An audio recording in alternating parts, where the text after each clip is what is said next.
نحمده ونصلي على رسوله الكريم اما بعد فاعوذ بالله من الشيطان الرجيم بسم الله الرحمن الرحيم ومن لم يحكم بما انزل الله فاولئك هم الكافرون۔ یہ قرآن مقدس کی آیت کا ایک حصہ ہے جس میں اللہ رب العالمین نے قانون نافذ کر دیا کہ جو بھی اللہ کے نازل کردہ احکام کے مطابق فیصلہ نہ کریں ایسے ہی لوگ کافر ہیں، اور انہیں ظالم اور فاسق بھی کہا ہے۔ تو یہ اللہ کی کتاب کی بات ہے اور بڑی واضح ہے، جو بالکل اپنے معنی اور دلیل میں نص ہے۔ آپ دیکھیں کہ آج کل کفر، شرک، توحید اور ایمان کو کھیل بنا دیا گیا ہے۔ ایمان کو کفر کے ساتھ گڈمٹ کیا جا رہا ہے، توحید کو شرک کے ساتھ، اور قرآن کی آیت کی وہ معنی لیے جا رہے ہیں جو جن سے کفر اور ایمان، توحید و شرک کا فرق و امتیازی ختم ہو کے رہ جاتا ہے۔ آپ دیکھیں کہ آج کل اس کا بڑا چرچا ہے، بڑا پروپیگنڈا کیا جا رہا ہے، بالخصوص اہل حدیث کا ایک گروہ جسے ہم کہتے ہیں زبیر علی زئی کا ٹولہ ہے یہ، اور یہ ٹولہ جو ہے خاص طور پر ڈاکٹر مسعود الدین عثمانی کی بغض میں بھرا ہوا، جلا ہوا ہے کہ ڈاکٹر عثمانی نے ہمارے کسی اکابر کو نہیں چھوڑا۔ تو اب یہ اس بات پہ کی تبلیغ کر رہے ہیں کہ جی کلمہ گو کافر بھی ہو تو اسے کافر نہ کہو، مشرک ہو تو اسے مشرک نہ کہو۔ کبھی کہتے ہیں کلمہ گو مشرک نہیں ہو سکتا، کافر نہیں ہو سکتا، حالانکہ ان کی یہ بات بالکل بے دلیل اور حقیقت کے خلاف ہے۔ اللہ تو فرماتا ہے کہ وما یؤمن اکثرهم باللہ الا وهم مشرکون، لوگوں کی اکثریت اللہ کو مانتی ہے لیکن ہے مشرک، یعنی مشرک وہی ہوا کرتے ہیں جو اللہ کو مانتے بھی ہوں اور اللہ کے شریک بناتے ہوں۔ تو آپ دیکھیں ڈاکٹر صاحب نے بالکل واضح شرک ثابت کیا ہے، ان کی کتابوں سے، ان کے ملفوظات سے، مستند ذرائع سے، مستند ان کی کتابوں سے ثابت کیا ہے، جو آج تک شائع ہو رہی ہیں، کی جا رہی ہیں دنیا بھر میں، چاہے پاکستان ہو، سعودی عرب ہو، یا دنیا کا کوئی اور اسلامی ملک ہو، سب کے سب، ہندوستان ہو، پاکستان ہو، یہ ساری کتابیں شائع کی جا رہی ہیں۔ لیکن آپ دیکھیں کہ یہ زبیر علی زئی ٹولہ یہ ایسی ڈبلنگ کر رہے ہیں کہ یہ تصوف کو بھی اسلام مانتے ہیں، حالانکہ تصوف تو ہے ہی اسلام کے مخالف ایک دین، ایک نظریہ، ایک عقیدہ۔ اسلام کا کلمہ ہے لا الہ الا اللہ، اور صوفیہ کا کلمہ ہے لا موجود الا اللہ۔ تو دیکھیں دونوں میں زمین آسمان کا فرق ہے، ایک ایمان ہے، ایک کفر ہے، ایک توحید ہے، دوسرا شرک ہے، لیکن یہ گڈمٹ کر رہے ہیں، دونوں کو ایک قرار دے رہے ہیں۔ اور پھر آپ دیکھیں ان کے پاس کوئی دلیل نہیں۔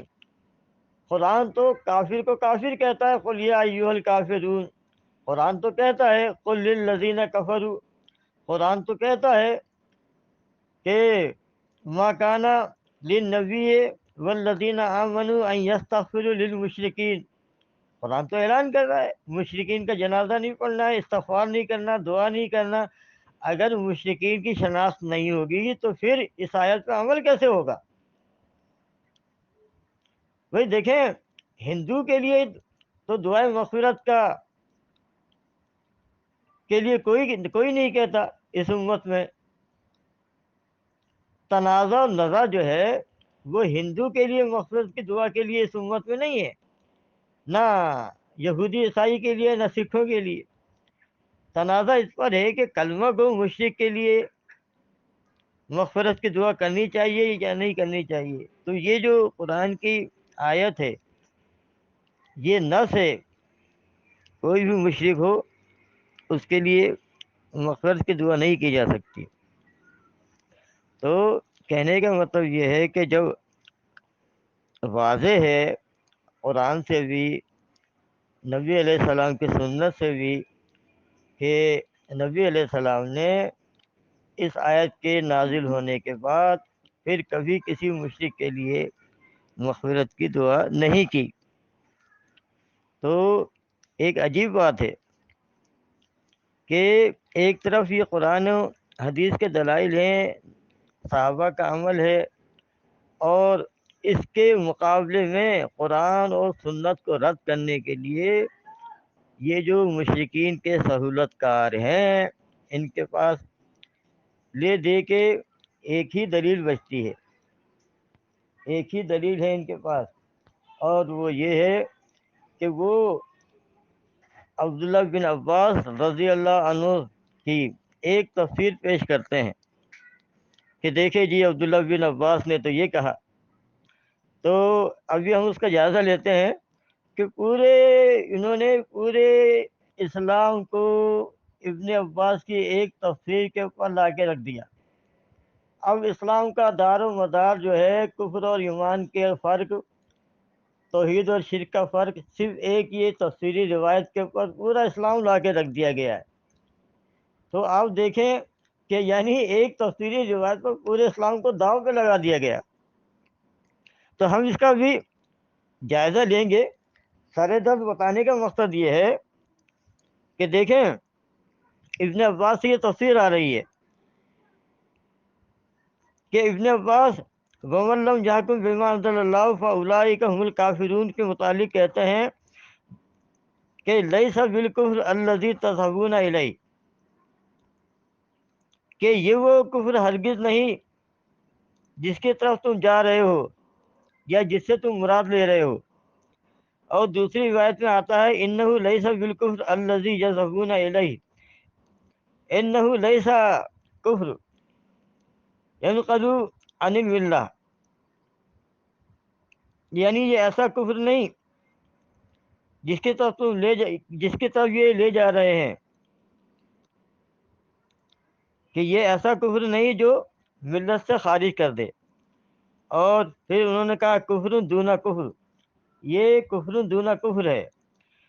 تو یہ ان کے پاس واحد سہارا ہے پورے سرمایہ اسلام میں سے، قرآن و حدیث کے خلاف یہ اس کو استعمال کر رہے ہیں، جبکہ عصر حاضر کے محقق مشہور و معروف شخصیت ہیں احمد بن محمد شاکر، وہ ہاں عمدۃ التفسیر میں کہتے ہیں ہمارے زمانے کے گمراہ لوگ عالم کہلاتے ہیں، ان کے لیے یہ آثار کھلونا بنے ہوئے ہیں۔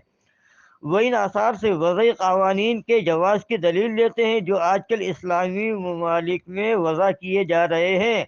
یعنی آج کل اسلامی ممالک میں جو جمہوریت کا دور دورہ ہے یا بادشاہت کا چرچا ہے، بادشاہی نظام کا چرچا ہے، تو وہ اس کو جواز دینے کے لیے کہ قرآن کی روح سے تو وَمَن لَّمْ يَحْكُم بِمَا أَنزَلَ اللَّهُ فَأُولَٰئِكَ هُمُ الْكَافِرُونَ یہ کفر ہے۔ تو اب اس کفر کو اسلام بنانے کے لیے وہ ابن عباس کی تفسیر پیش کرتے ہیں، تو احمد شاکر کہتے ہیں کہ احمد شاکر کہتے ہیں کہ عبداللہ بن عباس کا یہ قول کہ لیس بالکفر الذی تذهبون الیہ اور کفر دون کفر، ان کا یہ قول جو تم لے رہے ہو یہ دراصل وہ کفر نہیں ہے، یہ در حقیقت خارج کے خارجیوں کے باطل استدلال اور غلط فہمی کا رد کیا گیا ہے۔ یعنی ابن عباس خارجیوں کے نظریے کا رد کر رہے ہیں کہ جب انہوں نے صحابہ پر کفر کا فتویٰ لگایا اور یہ آیت پیش کی تھی وَمَن لَّمْ يَحْكُم بِمَا أَنزَلَ اللَّهُ، جب تنازع ہوا علی اور معاویہ میں رضی اللہ عنہما میں، تو دو حکم بنائے گئے، عبداللہ بن عمرو بن عاص اور ابو موسیٰ اشعری۔ تو انہوں نے فیصلہ دیا، جو بھی فیصلہ دیا اس پر خاریوں نے جو ہے اختلاف کیا اور کہا یہ ما انزل اللہ کے خلاف ہے، تحکیم کا مسئلہ بنایا اور کہا کہ ان الحکم الا للہ، اور یہ کہہ کر تو عبداللہ بن عباس اصل میں اس واقعے کے خاریوں کے نظریے کے ذیل میں یہ بات کہہ رہے ہیں۔ احمد شاکر کہتے ہیں کہ ابن عباس اس آیت وَمَن لَّمْ يَحْكُم بِمَا أَنزَلَ اللَّهُ فَأُولَٰئِكَ هُمُ الْكَافِرُونَ کی تفسیر میں یہ بات نہیں کہہ رہے ہیں، بلکہ خوارج کے خاریوں کے رد میں یہ بات کہہ رہے ہیں۔ تو دیکھیں ان کا جو اکلوتا واحد سہارا وہ تو ختم ہو گیا۔ دیکھیں یہ ایک ہی سہارے کے اوپر زندہ ہیں۔ اعادِ روح کا جو ان کا عقیدہ ہے، اعادِ روح فی الجسد فی القبر، ایک یہ جو عقیدہ ہے اس کی ایک ہی روایت ہے زازان کی، زازان سے، جو زازان بلال بن عازب سے روایت کرتا ہے۔ تو آپ دیکھیں کہ انہوں نے ہمیں یہ اہل حدیث جو ہے یہ تنکے کا سہارا لیتے ہیں، حالانکہ عقائد اور نظریات ٹھوس دلائل کے اوپر، مستحکم دلائل کے اوپر، قطعی دلائل کے اوپر بنتے ہیں، لیکن یہ انہوں نے اعادِ روح فی الجسد فی القبر کے لیے زادان شیعہ رافضی کا سہارا لیا، اور کلمہ کو مشرک کو کافر نہ کہنے کے لیے، مشرک نہ کہنے کے لیے ابن عباس کی تفسیر کا سہارا لیا، جو کہ احمد شاکر نے واضح کر دیا کہ یہ خاریوں کے رد میں انہوں نے بیان کیا ہے ابن عباس نے۔ اب ہم ابن عباس کی دوسری تفسیر پیش کرتے ہیں، سامعین ذرا ملاحظہ فرمائیے۔ عبد الرزاق نے اپنی تفسیر میں ابن عباس کی یہ تفسیر بیان کی، اور طبری نے بیان کی، اور وکی نے اخبار القضاء میں اس کو ذکر کیا۔ چنانچہ صحیح سند سے ابن عباس سے یہی قول ثابت ہے، ٹھیک ہے۔ اور ابو عبد الرحمن العصری نے جو ہے ہاں اس کو بیان کیا،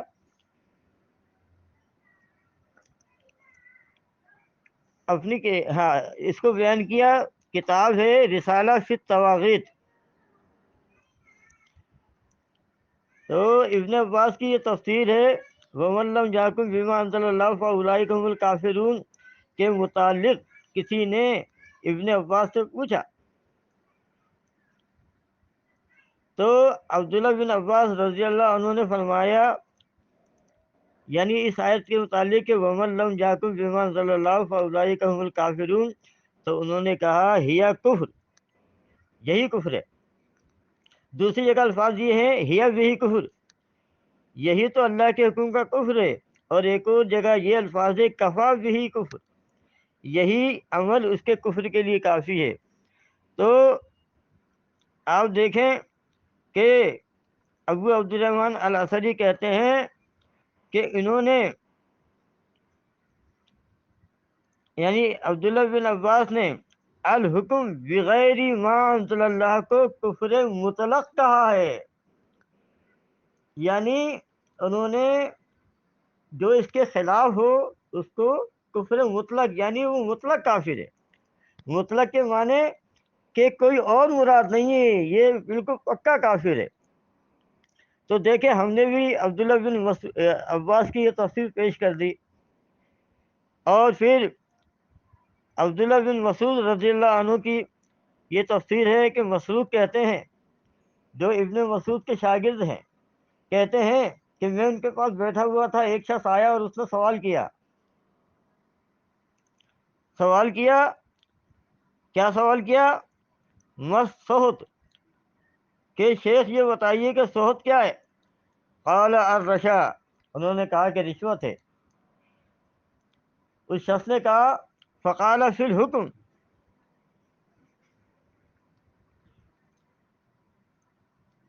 تو عبداللہ بن مسعود رضی اللہ عنہ نے فرمایا، جب اس نے یہ کہا فقال فی الحکم، یعنی اس کے ساتھ حکم کرنا یا تحکیم کرنا کیسا ہے؟ تو ابن مسعود نے فرمایا کہ اس کے ساتھ فیصلہ کرنا یہی تو کفر ہے۔ الفاظ قال ذاک الکفر ثم قرأ، انہوں نے کہا یہی تو کفر ہے، پھر یہ آیت پڑھی ومن لم یحکم بما انزل اللہ فاولئک هم الکافرون۔ تو یہ تفسیر عبداللہ بن مسعود کی مسند ابی یعلا، مجموع الزوائد، معجم الکبیر الطبرانی اور ابن بطہ کی الابانۃ الکبریٰ میں موجود ہے، اور بھی کتابوں میں موجود ہے۔ تو معلوم یہ ہوا کہ یہ مشرکین کے سہولت کار اہل حدیثوں کا ڈھکوسلا ہے، جھوٹ فریب ہے، کہ وہ غلط فہمیاں پھیلا رہے ہیں اور شرک کو توحید اور کفر کا ایمان قرار دے رہے ہیں۔ تو یہ تو ہو گئی ایک بات جو آپ کے سامنے میں نے پیش کی ہے۔ اب ہم جائزہ لیتے ہیں کہ آخر مسئلہ ہے کیا۔ تو آج کل اصل میں نے آج کل سوشل میڈیا پہ یہ چل رہا ہے، وہ بھی آپ کے سامنے پیش کر دوں۔ عامر لیاقت کی وفات پر اہل حدیثوں میں بڑے شدید اختلافات چل رہے ہیں۔ اب اہل حدیث کے دو گروہ ہیں۔ ایک گروہ میں قاضی خلیل الرحمان ہے اور حافظ محمد زبیر ہیں، جو مشرکین کے حمایتی اور سہولت کار ہیں۔ وہ کہہ رہے ہیں کہ عامر لیاقت جو ہے وہ مطلب یہ کہ اس کو کلمے کا بینیفٹ دے رہے ہیں، اور کہہ رہے ہیں کہ وہ جو اس پر شیعت کا الزام ہے کہ صحابہ کو برا کہتا تھا، وہ تو اس نے اس سے رجوع کر لیا تھا، اور لہذا مطلب وہ یہ کہہ رہے ہیں کہ جی ان کے لیے مغفرت کی دعا کی جا سکتی ہے۔ اور اسی طرح سے یہ قاضی خلیل الرحمان کا کہنا ہے کہ اہل حدیث خواہ اس مسئلے میں شور برپا کیا ہوا ہے۔ اور حافظ زبیر صاحب فرماتے ہیں، حافظ محمد زبیر،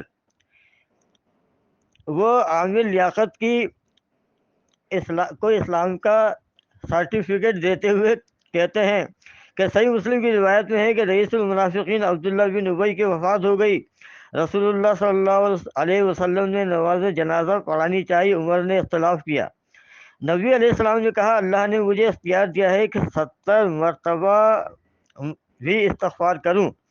تو یہ تھا، پھر کہتے ہیں تو یہ تھا نبوی مزاج، یعنی مزاج نبی یہ تھا کہ اللہ کے نبی نے منافق کی نماز جنازہ پڑھائی اور کہا اللہ نے مجھے 70 دفعہ کا مرتبہ کا اختیار دیا ہے۔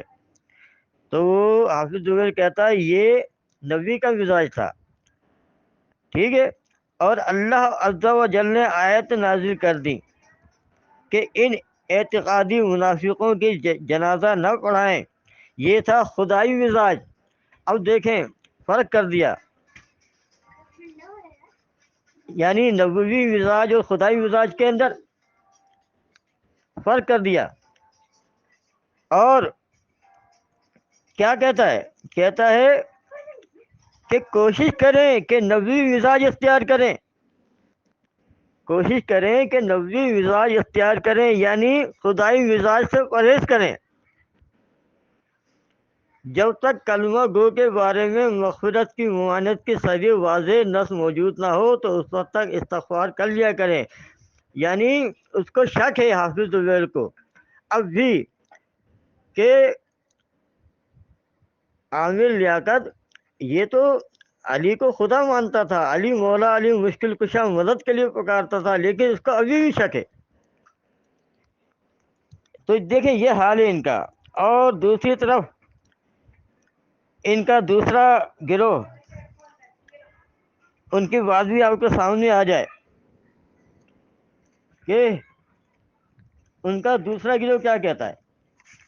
دوسرے گروہ میں توصیف الرحمان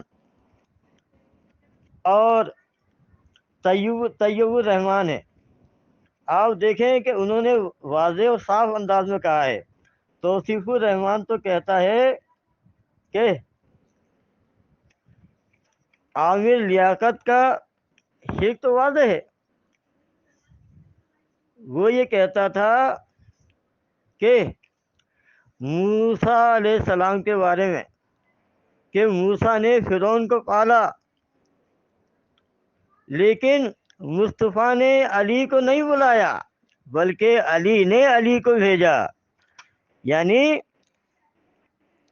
اللہ نے اللہ کو بھیجا. دیکھیں اللہ کی صفت بھی علی ہے، اور علی بن ابی طالب یہ بھی علی ہے. تو وہ کہتا ہے علی نے علی کو بھیجا. اب دیکھیں کتنا بڑا شرک ہے. جو یا علی مولا علی مشکل کشا